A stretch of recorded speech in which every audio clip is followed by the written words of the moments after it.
Hello बच्चों, कैसे हैं आप सभी बच्चों। देखिए, आज मैं यूपी पुलिस री एग्जाम के बारे में बात करने वाला हूं। बहुत सारे बच्चों का मैसेज आ रहा था, सर किस तरीके से तैयारी करें ताकि बहुत कम समय में बहुत ज्यादा सिलेबस यहां पे कंप्लीट कर पाएं। तो बच्चों, आज मैं यही बताने वाला हूं आपको कि यूपी पुलिस कांस्टेबल में री एग्जाम जो आपका अभी होने वाला है, आपको पता होगा डेट अभी बहुत जल्द आपको देखने को मिल जाएगी। तो आप किस तरीके से तैयारी करें, अपने जो सिलेबस है उसे कैसे कंप्लीट करें, क्योंकि बहुत सारे बच्चों का सिलेबस कंप्लीट नहीं हुआ है। जो बच्चे लगातार मैसेज कर रहे हैं, तो मैं उनके लिए बताना चाहूंगा कि किस तरीके से आपको हर चीज यहाँ पे करनी है। सबसे पहले तो आपको ये चीज चेक करनी है कि आपका सिलेबस कितना पूरा हुआ है। यदि आपका सिलेबस पूरा नहीं हुआ है तो वो आपको बहुत बड़ी दिक्कत कर देगा बच्चों। सबसे पहले आपको ये पता होना चाहिए कि हमारे एग्जाम में क्या क्या चीज आने वाली है बच्चों। जब जब तक आपको एग्जाम का पैटर्न ही नहीं पता होगा, तब तक आप अपना अच्छा स्कोर नहीं कर पाएंगे। देखिए, यूपी पुलिस कांस्टेबल का यहाँ पे आपको सामान्य ज्ञान की अगर मैं बात करता हूँ तो 38 क्वेश्चन आपके आने वाले हैं और मार्क्स आपके हैं 76, यानी 76 मार्क्स इसमें आपको ये दे जाएगा।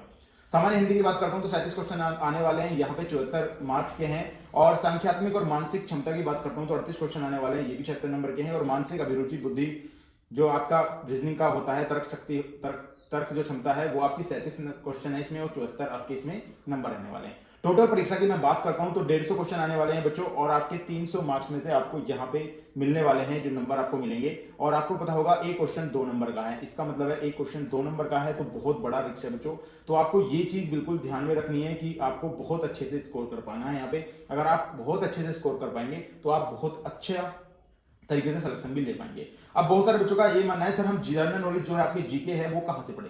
बच्चों, अगर मैं जीके की बात करता हूं, देखिए जीएस में अगर आपको पढ़नी है तो मैं आपको ल्यूसेंट जो आपकी छोटे वाले ल्यूसेंट है उसे प्रेफर करूंगा, क्योंकि मैंने कई बार एग्जाम में जो है कई जो एनालिसिस किया है मैंने, तो लगभग 50% से ज्यादा क्वेश्चन आपके ल्यूसेंट में से मिल जाते हैं। बाकी पोर्शन आपका रह जाता है करंट अफेयर का। तो करंट अफेयर बच्चे नहीं कर पाते हैं तो करंट अफेयर आपको जरूर कर लेनी है, क्योंकि आपको 50% तो ल्यूसेंट से मिल जाएगा बच्चों।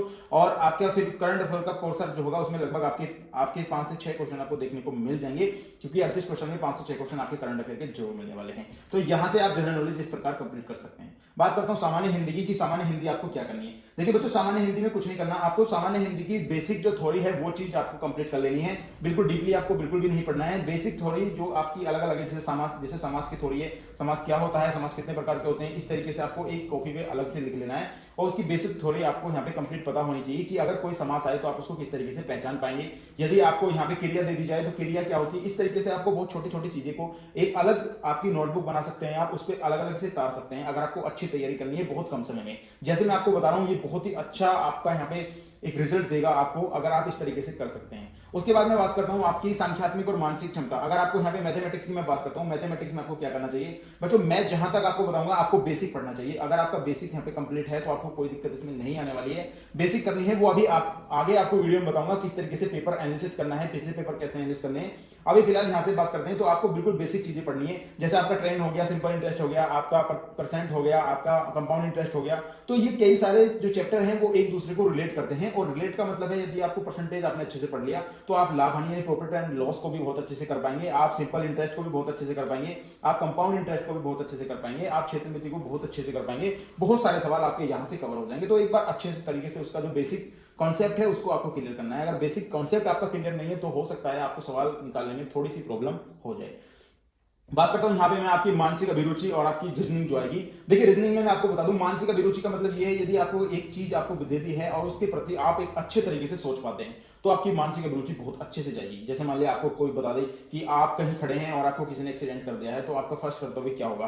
तो अगर इन चीजों को आप रिलेट कर पाते हैं तो बच्चों वहां पे आपको ये चीज सारी चीजें यहाँ पे एक समझ लेनी है माइंड में कि किस तरीके से हमको ये करना है। बहुत सारे बच्चे क्या करते हैं, मानसिक अभिरुचि में एक अलग से एफर्ट लगाते हैं। बच्चों, अलग से एफर्ट नहीं लगाना है, ये बात है आपके कर्तव्य क्या है, आपके किसी भी सामान के प्रति, जैसे मान लिया कोई सरकारी संपत्ति है उसके प्रति आपका जो है कर्तव्य क्या होने चाहिए। ऐसा नहीं, आप स्वार्थ नहीं देख सकते इसमें। बहुत सारे बच्चे क्या करते हैं, अपने स्वार्थ के लिए उसमें अलग से तरीके से कुछ चीजें जोड़ देते हैं। बिल्कुल नहीं बच्चों, आपको अपना स्वार्थ नहीं देखना है, आप एक जिम्मेदार नागरिक हैं। और जिम्मेदार नागरिक एक क्या कर सकता है, यदि आपको पता होगा कि गवर्नमेंट संपत्ति है तो उसके साथ आप क्या कर पाएंगे, यदि आपने देखा होगा किसी की हेल्प करनी है तो उसके लिए आप क्या क्या हेल्प डेवलपमेंट कर सकते हैं। तो इस तरीके के क्वेश्चन आपके इसके इर्द गिर्द घूमते रहते हैं। तो ऐसे क्वेश्चन यदि आप बहुत अच्छे से रिलेट कर पाते हैं तो एक अच्छा स्कोर आप वहां पे कर पाते हैं।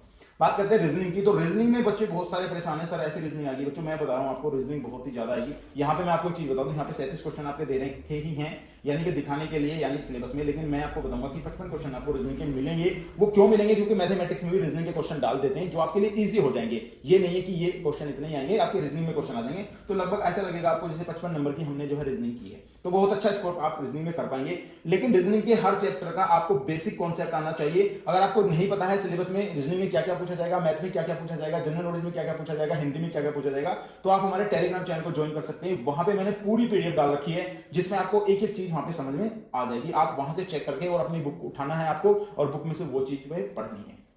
अब यहाँ पे ये सारी चीजें हो गई। अब बात करते हैं यहाँ पे UP police PSS download PDF आप ये कर लीजिएगा। इसमें क्या है 2018 के पेपर मैंने यहाँ पे दिए हैं, आपको यहाँ डिस्क्रिप्शन में लिंक दे दूंगा मैं, वहां से डायरेक्टली आप डाउनलोड कर सकते हैं। यहाँ पे UP police PVS question number 2018 shift 1 second third और यहाँ पे तीनों शिफ्ट दी गई हैं। इसमें आपको एक चीज एनालिसिस करना है कि किस तरीके के क्वेश्चन यहाँ पे पूछे जाते हैं। आपके मैथमेटिक्स के कितने हार्ड क्वेश्चन है, किस पैटर्न पे पूछे गए हैं, रीजनिंग के क्वेश्चन किस पैटर्न पे पूछे गए हैं, आपकी मानसिक अभिरुचि किस पैटर्न पे पूछी गई है। तो यहाँ से आप उसे चेक कर सकते हैं और अपनी तैयारी को एक अच्छा सा बूस्ट दे पाएंगे कि ये क्वेश्चन कैसे पूछे जाते हैं, उसका लेवल क्या है, जहां से आपको पता लगेगा।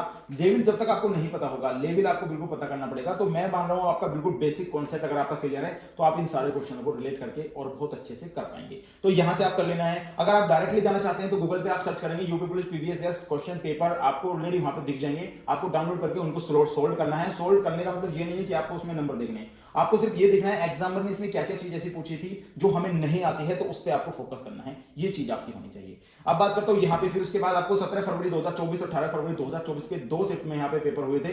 फर्स्ट शिफ्ट और सेकंड शिफ्ट में यहाँ पे पेपर हुआ था। तो आपको दोनों ही शिफ्ट आपको चेक कर लेनी है। 17 तारीख की फर्स्ट और सेकंड शिफ्ट भी चेक करनी है, किस तरीके का पैटर्न आया था, किस तरीके के क्वेश्चन आए थे, ऐसे कौन से क्वेश्चन थे जो हार्ड थे, जो आप पर नहीं हो पाए थे, उन क्वेश्चन पे ज्यादा ध्यान देना है आपको। रीजनिंग में ऐसे कौन से क्वेश्चन आए थे जो हमारे पे नहीं हो पाए थे, यानी हमें किसी न किसी तरीके से उसमें प्रॉब्लम आ रही थी, या तो हमारा बेसिक कॉन्सेप्ट अच्छा नहीं था। तो ऐसा ना हो कि अब दोबारा भी अगर आप पेपर दें तो वो कॉन्सेप्ट आपको परेशान करे। तो आपको ये दोनों शिफ्ट भी आपको एनालिसिस करके जानी है अच्छे से, जिससे कि आपको ये पता लग पाए कि किस तरीके के क्वेश्चन यहाँ पे आ रहे हैं, ऐसा कौन सा क्वेश्चन है जो हमसे नहीं बन पा रहा है, जनरल नॉलेज में कौन से क्वेश्चन पूछे गए हैं, किस किस टॉपिक से क्वेश्चन पूछे गए हैं। ये चीज इससे अभी आपको कर लेनी है क्योंकि बहुत कम समय आपके लिए यहाँ पे बचा है। तो इस तरीके से यदि आप यहाँ पे तैयारी करेंगे तो मैं मान के चल रहा हूँ कि आप लगभग 90% नंबर यहाँ पे लेकर आएंगे। 90% का मतलब आप समझ रहे हैं कितना होता है, बहुत ज्यादा होता है, बहुत ही अच्छा स्कोर होता है। एक अगर बहुत अच्छे से वैकेंसी यानी कि पेपर आपका होता है, कहीं लीक वगैरह नहीं होता है, तो बहुत ही ज्यादा अच्छा स्कोर आप यहाँ पे कर पाएंगे और एक वैकेंसी आप ले सकते हैं। तो गाइस ये थी आज की हमारी वीडियो। अगर वीडियो आपको पसंद आई है तो प्लीज वीडियो को लाइक और चैनल को सब्सक्राइब जरूर करके जाइएगा।